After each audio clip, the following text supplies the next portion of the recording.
नंतर 1 ग्लास पाणी प्यावे. आपल्याला ठरवून दिलेल्या नित्यसेवा प्रामाणिकपणे करावी. बाल संस्कार वर्गात शिकवलेली योगासने घरी रोज करावी. आई वडील मोठे भाऊ व गुरुजन यांना मान द्यावा.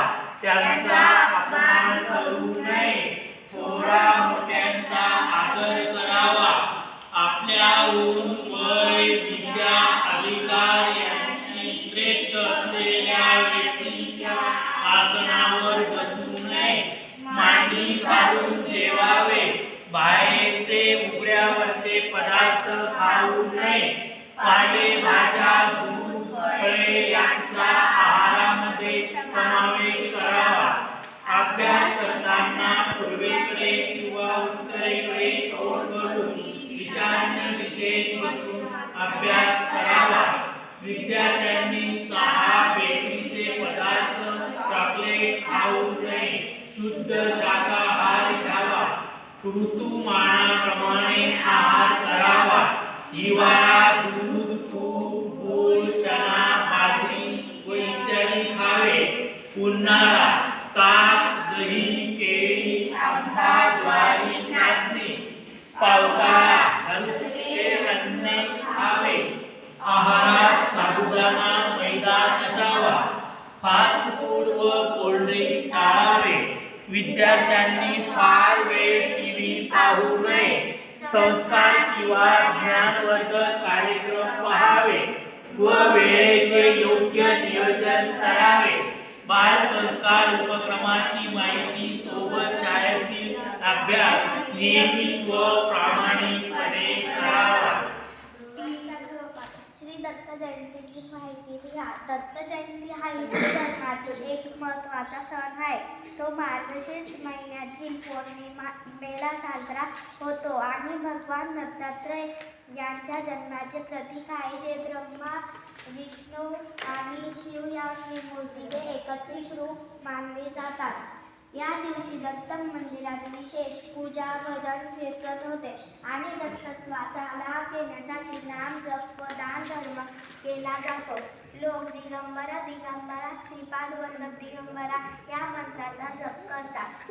दत्ताचा जन्म मृग नक्षत्रावर सायंकाळी झाला, म्हणून या दिवशी जन्मोत्सव साजरा करतात. काही हिंदू धर्म ग्रंथामध्ये असेही सांगितले आहे की दत्त म्हणजे भगवान विष्णूंचा पूर्ण जन्म आहे. त्यामुळे दत्त जयंतीला दत्तात्रय जयंती असेही म्हणतात.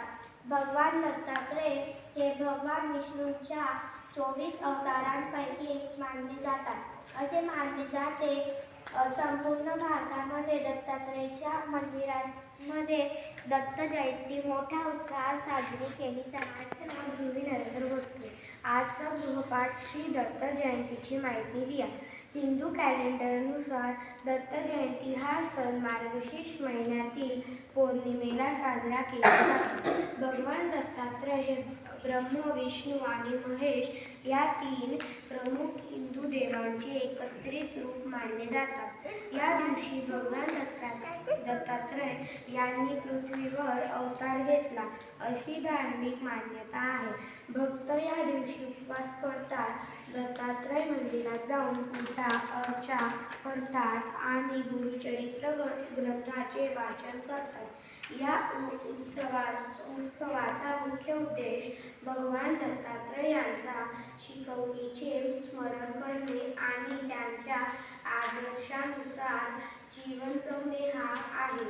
या दिवशी मंदिरात जाऊन श्री गुरुदत्त या मंत्राचा जप करता नसतो.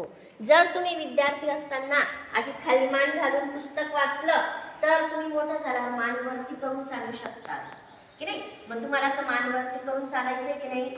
ऑफिसर राहिले तर तुम्हाला कोणी पण मान देईल, गुड मॉर्निंग सर की नाही, गुड आफ्टरनून सर असं म्हणतील. आणि जर तुम्ही मजूर राहिले, काही साधा व्यवसाय करत असले, तुम्हाला कोणी म्हणेल का good morning sir, sir madam असं कोणी म्हणेल. बोलू नका. मंत्र विभाग मोठ्याने बोलायचं सर्वांनी.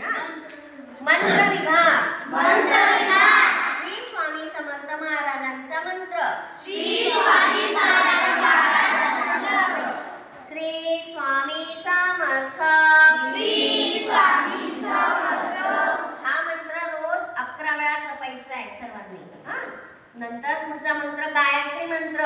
गायत्री मंत्र ओम तत्सवितुर्वरेण्यं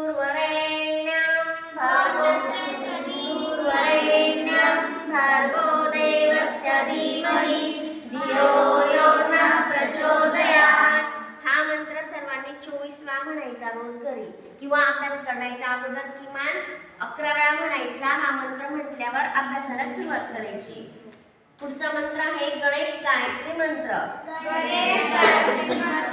ओम एकदंताय विद्महे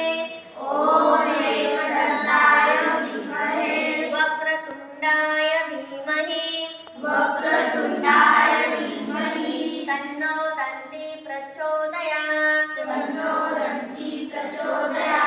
हा मंत्र सर्वांनी 11 वेळा म्हणायचा. किमान एकदा तरी 5 वेळा तरी म्हणायला सुरुवात करायची सर्वांनी. यानंतर सूर्यमंत्र. ओम ह्रीं गृणी सूर्य आदित्य श्री. हा मंत्र 11 वेळा म्हणायचा सर्वांनी. सूर्याला रोज सकाळी उठल्यानंतर सूर्याला नमस्कार करायचा आणि हा मंत्र म्हणायचा. पुन्हा एकदा सगळ्यांनी एका आवाजात म्हणा. ओम ह्रीं गृणी सूर्य आदित्य श्री असं एका ओळीत म्हणायचा सर्वांनी. पुढचा मंत्र आहे सरस्वती मंत्र. हा सरस्वती मंत्र दर महिन्याला येणाऱ्या पंचमीच्या दिवशी सर्वांनी म्हणायचा असतो.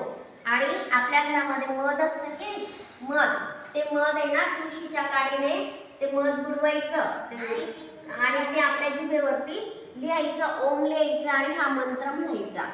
मग कोणता मंत्र आहे तो बघा. मी म्हणते माझ्या मागे म्हणा. ऐं अमृतमे नदीतमे देवीतमे सरस्वती.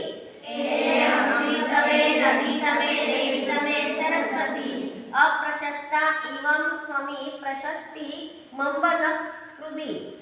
अप्रशस्ता इवं स्वमी प्रशस्ती मंबनस्कृती. हा 11 वेळा म्हणायला सांगितला आहे, पण तुम्ही एकदा दोनदा म्हणायला लागले की तुम्हाला सवय होऊन जाईल.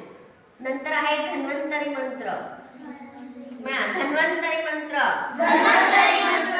ओम नमो भगवते वासुदेवाय. धन्वंतरे अमृत कलश हस्ताय.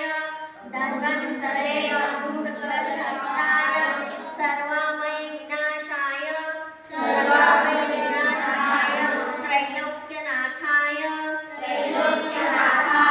महाविष्णवे स्वाहा. हा मंत्र पण 11 वेळा म्हणायचा असतो.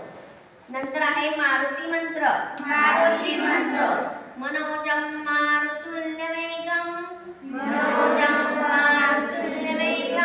जितेन्द्रियं बुद्धिमतां वरिष्ठं.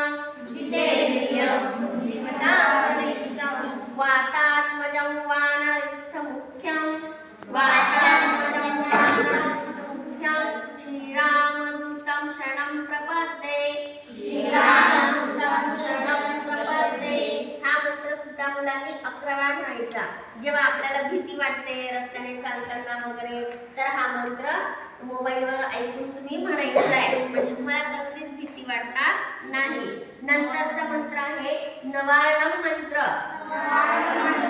हा देवीचा मंत्र आहे. हा तुम्ही केव्हाही म्हणत राहिला तरी तुमच्या मनातली भीती जाते आणि तुमची स्मरणशक्ती वाढते आणि तुमचा जो विश्वास आहे आत्मविश्वास वाढतो. म्हणा माझ्या मागे. ओम ऐं क्लीं चामुंडाय विच्चे. ओम ऐं क्लीं चामुंडाय विच्चे. हा देवीचा मंत्र 16 वेळा म्हणायचा असतो. असे मंत्र विभाग आहे, याचा मी फोटो काढून ग्रुपवरती टाकून देईन.